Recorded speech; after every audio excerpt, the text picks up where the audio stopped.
बिस्मिल्लाहिर्रहमानिर्रहीम। अस्सलामु अलैकुम my dear students. Second year chemistry के लेक्चर नंबर 6 के साथ Abid Jan. My dear students, today we are going to discuss one of the important topic of this chapter, that is coal is a source of organic compound. Coal fossil fuel में से एक fraction है जो हमने पढ़ा था।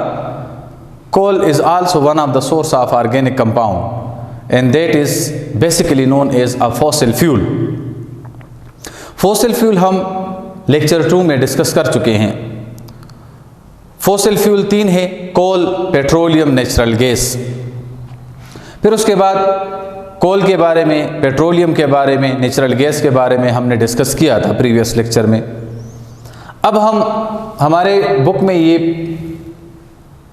एक दूसरा टॉपिक है उसी से रिलेटेड कि कोल को हम किस तरह ऑर्गेनिक कंपाउंड के सिंथेसिस के लिए इस्तेमाल कर सकते हैं। बुक में टॉपिक का नाम है coal is a source of organic compound. As we know that coal is the solid fossil fuel, और ये कंपाउंड नहीं है, ये मिक्सचर है। कोल में डिफरेंट कंपाउंड मौजूद हैं जिसको हम सेपरेट कर सकते हैं किस चीज़ के ज़रिए? डिस्टिलेशन के ज़रिए। अब स्टूडेंट्स, डिस्टिलेशन के डिफरेंट टाइप्स हैं जो हमारे कोर्स में है, जो एफएससी से रिलेटेड है। वो उनके types fractional distillation, destructive distillation and vacuum distillation. जिस तरह आपको मैंने कहा अभी था कि फ्रैक्शनल डिस्टिलेशन किस लिए यूज़ किया जाता है। फ्रैक्शनल डिस्टिलेशन हम यूज़ करते हैं फॉर लिक्विड और gaseous mixture. Destructive distillation use किया जाता है for solid mixture, while vacuum distillation it is basically a process of separation in which we distill a substance or a mixture under reduced pressure in order to avoid their decomposition. vacuum distillation हमारे first year के book में boiling point के application में है। vacuum distillation is defined as the separation of mixture under reduced pressure in the presence of heat but in the absence of oxygen। क्यों ये हम करते हैं वैक्यूम डिस्टिलेशन? क्योंकि बहुत सारे कंपाउंड ऐसे हैं जो ऑर्डिनरी प्रेशर पर डिकम्पोज हो जाते हैं, डिस्ट्रॉय हो जाते हैं, ख़राब हो जाते हैं। सो in order to avoid their decomposition we done their separation under vacuum, under low pressure. Pressure कम कर देते हैं जिसकी वजह से वो सेपरेट तो हो जाता है लेकिन डिकम्पोज नहीं हो पाता। दूसरा इसका फ़ायदा ये है कि ये टाइम सेविंग और फ्यूल सेविंग प्रोसेस है, मतलब इकोनॉमिकल प्रोसेस है, कम वक्त में ये होता है। हमारा जो टॉपिक है वो है destructive distillation. Destructive distillation mean is the name indicate destruction.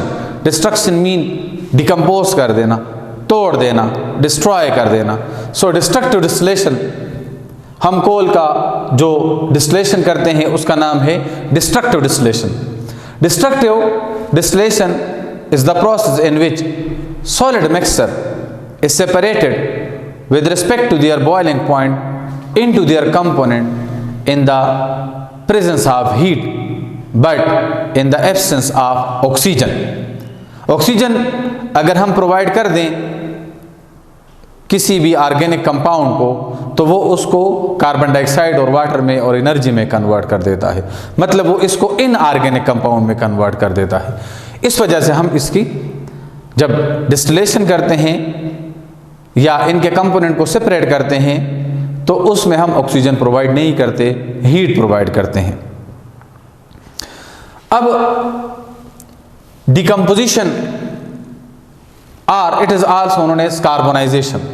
The decomposition of solid mixture into their component with respect to their boiling point in the presence of heat but in the absence of oxygen is called destructive distillation.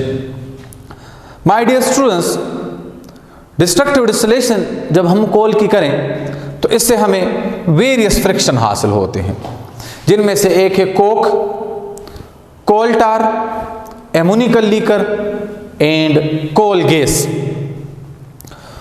Coke solid substance है जिसको हम basically use करते हैं cooking purpose के लिए या industry में heat generate करने के लिए, और इसका एक बहुत अहम रोल ये है कि ये मेटलर्जिकल ऑपरेशंस में इस्तेमाल होता है। मेटलर्जी उस प्रोसेस को कहते हैं कि जिसमें हम ओर्स के ज़रिए मेटल्स हासिल करते हैं। तो coal mean carbon, it is basically use, ये जो कोक है ये यूज़ होता है for the reduction of metal from their ores.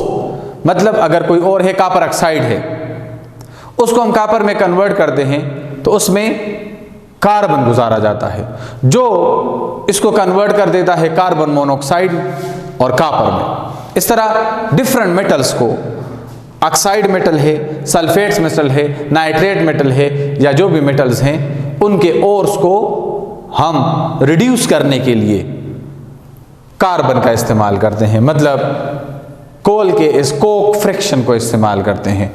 So coke is used for the reduction of metal when we extract them from their ore. ना बेटा, ये MCQs में आता है कोक किस लिए यूज होता है। Point to be noted, Coke is use for the reduction of metal in metallurgical operation when we get it from their ores. Second friction of coal is coal tar. It is one of the important friction of coal. Coal tar doesn't mean that तारकोल, बास लोग इसको तारकोल समझते हैं, मगर ये तारकोल नहीं है। तारकोल asphalt को कहते हैं। कोल टार क्या है? It is black colour liquid. Coal tar is black colour liquid which is use for the extraction of more than 200 aromatic compound. जो हमने पढ़ा था कि कोल को हम एरोमेटिक कंपाउंड के सिंथेसिस के लिए इस्तेमाल करते हैं। तो कोल का कौन सा फ्रिक्शन है? कोल का फ्रिक्शन है कोल टार। वो हमें किस तरह हासिल होता है? कोल को जब हम उसकी डिस्ट्रक्टिव डिस्टिलेशन कर लेते हैं तो उससे हमें एक फ्रिक्शन हासिल होता है जिसको हम कहते हैं coal tar. Coal tar is basically black colour liquid और कोल टार मिक्सचर है, ये कंपाउंड नहीं है, ये भी याद रखिए। It is a black colour mixture, liquid form में पाया जाता है। और इस मिक्सचर को जब हम 200 से 350 डिग्री सेंटीग्रेड और अबाउट टेम्परेचर तक हीट करते हैं थ्रू फ्रिक्शनल डिस्टिलेशन। कोल टार क्या है?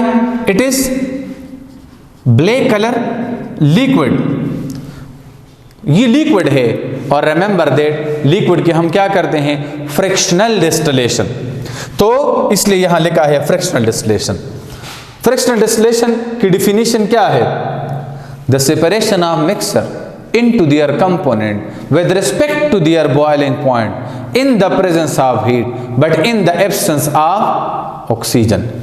वो मिक्सचर जिनको हम जुदा कर ले उनके कंपोनेंट में, उसके हर एक कंपोनेंट के बॉइलिंग पॉइंट के लिहाज से, तो उस मिक्सचर को क्या कहते हैं? उस मिक्सचर को कहा जाता है, उस प्रोसेस को कहा जाता है फ्रिक्शनल डिस्टिलेशन। नाउ जब हम कोल टार की फ्रिक्शनल डिस्टिलेशन कर लें तो हमें बेसिकली ये मेन जो फ्रिक्शन मिलते हैं ये 4, जिनमें से एक को हम कहते हैं light oil, middle oil, heavy oil and anthracene oil. Light oil में जो फ्रिक्शन इसका मिलता है हमें benzene, toluene, xylene etcetera. Benzene, toluene and xylene. Benzene का फार्मूला हमें पता है C6H6। फिनोल जब बेंजीन रिंग के साथ OH अटैच हो जाए। टॉलुइन, टॉलुइन उसको कहते हैं जब बेंजीन रिंग के साथ OH अटैच हो जाए। ज़ाइलीन उस कंपाउंड को कहते हैं जब बेंजीन रिंग के साथ दो CH3 अटैच हो जाएं, उसको कहा जाता है ज़ाइलीन। नाउ मिडल आयल में हमें फिनोल और क्रेसोल मिलते हैं। फिनोल जब बेंजीन रिंग के साथ OH अटैच हो जाएं, क्रेसोल जब बेंजीन रिंग के साथ OH और CH3 हो। लाइट ऑयल के बाद हेवी ऑयल, जब हम इस फ्रिक्शन को 250 up to 300 degree centigrade heat up करते हैं तो इससे हमें मिलता है naphthalene and cresol. Naphthalene double benzene ring है, क्रेसोल वही सब मिक्सर है जिसमें बेंजीन रिंग के साथ एक OH और एक CH3 अटैच हो। इसके बाद जो सबसे हेवी फ्रिक्शन इसमें हमें मिलता है उसको कहते हैं anthracene oil. Anthracene triple benzene ring. Phenanthrene जब डबल बेंजीन रिंग के साथ एक बेंजीन रिंग मजीद अटैच हो जाए। रिपीट कर रहा हूं बेटा, कोल टार से हमें क्या मिलता है? कोल टार के फ्रिक्शनल डिस्टिलेशन से हमें जो कंपाउंड मिलते हैं उनमें से बेंजीन का ये स्ट्रक्चर है जब इसके साथ कोई भी हाइड्रोजन के अलावा कोई एलिमेंट अटैच ना हो। टॉलुइन जब बेंजीन रिंग के साथ CH3। ज़ाइलीन जब बेंजीन रिंग के साथ 2 CH3 अटैच हो। मिडल ऑयल में फिनोल और क्रेसोल। हेवी ऑयल में नेफ्थालीन एंड क्रेसोल। और एंथ्रासीन ऑयल उसको कहते हैं जिसमें anthracene and phenanthrene. Anthracene triple benzene ring इसको कहते हैं, और फिनेंथ्रीन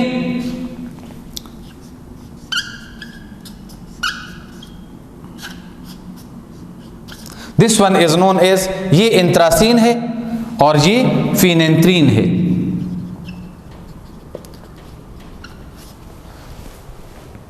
एंथ्रासीन एंड फिनेंथ्रीन जब ये बेंजीन रिंग साइड पर अटैच हो जाएं 2 बेंजीन रिंग के साथ। So these are the uses of coal tar. Now ये जो है मेन एप्लीकेशन जो हमारे पास है हमारे बुक में कोल के इस कोल टार वाले फ्रिक्शन के, वो ये है कि ये तमाम light oil, middle oil, heavy oil, anthracene oil, इनको हम यूज़ कर सकते हैं किस चीज़ में? सोप के बनाने में, डाई जिस तरह रंग वगैरह है कपड़ों को जो देते हैं, परफ्यूम के बनाने में, प्लास्टिक, ड्रग्स और एक्सप्लोसिव मटेरियल में इसका इस्तेमाल है। इसके बाद इसका थर्ड फ्रिक्शन जो कोल के डिस्ट्रक्टिव डिस्टिलेशन से हासिल होता है, that is known as ammoniacal liquor. Ammoniacal liquor mean liquid ammonia. Liquid ammonia mean NH3O NH4OH। और इसके यूजेस क्या है? Mainly it is use for the fertiliser like ammonium sulphate and ammonium super phosphate. And the fourth friction is coal gas. Coal gas is basically a mixture of carbon monoxide and hydrogen। Coal gas का जो use है वो एक तो हम इसको as a fuel use करते हैं, इसके अलावा कोल गैस के एप्लीकेशन में जो सबसे बेस्ट एप्लीकेशन इसका है that is the synthesis of petroleum. Coal gas से हम पेट्रोलियम को भी आर्टिफिशियली सिंथेसाइज कर सकते हैं। तो माय डियर स्टूडेंट्स, ये